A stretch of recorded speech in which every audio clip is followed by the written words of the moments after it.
Project Red Episode 8. This is such a beautiful episode. Like, I am absolutely stunned. I felt like I was watching a movie here. This episode is vocally surrounded about Reggie, and we get to know a little more about his past, as well as seeing his growth as a character. This does, of course, include our big villain of this series, who turns out to be a Gavin, a Black Gavin in particular, which villainly is known as the Death Gavin. It's really one of those things where he used to be a good guy and he's fell into this census to essentially let people to do as they want with their emotions. Pretty much, he's another one of these people that are spreading around the emo gears. He is also an abuser of the Maku space. He really left a good impression with me. I'm especially glad to hear that he has this really great voice. Along with the awesome design, I thought the little eye that actually lights up was pretty sweet. Still, there is a lot we don't know about him, why exactly he turned.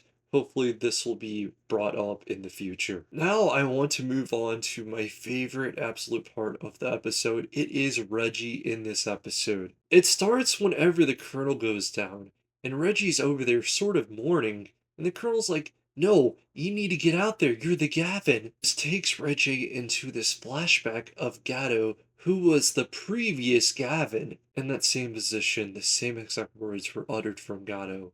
And then, from that day, that's whenever he became the Red Gavin. It gets him back out there. He's motivated. Not only that, but if you remember the one dude as well as the robot that would make fun of him for being a part of the whole paperwork division, well, they finally come to this understanding because they are classmates after all, and that was just a really nice touch.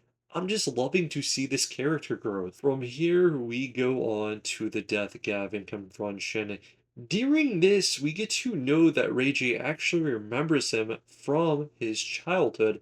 Apparently, at one point, this Black Gavin was indeed one of the good Gavins. So at this point, I would like to guess, without knowing much of the history of the Metal series, what they're trying to do is connect stuff together. And it's really not a bad way to do things. But continuing on to this confrontation, it breaks out into this big, epic space fight. We have robots, we got guns shooting, and then we have this epic beam fighting.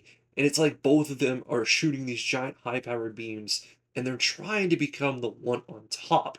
And this is what we get to see is Ray J going into this full fury, because if you didn't know, his emotion is anger. Technically, we're gonna say here that neither one of them won, and that the actual Death Gavin got away. On the bright side, we get to see this really nice happy ending where everyone is happy together once again. It was a really nice touch, and it really made me almost want to cry and smile, which I actually did.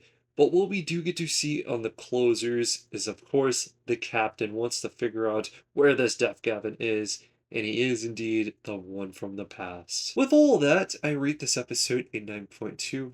Like I've been saying, this is a really great series, and I can't recommend it enough. It just comes into everything I love, and even more. Tell me what your guys' thoughts are on Project Red, Episode 7. Hope you guys stay safe, and until next time, peace out, guys.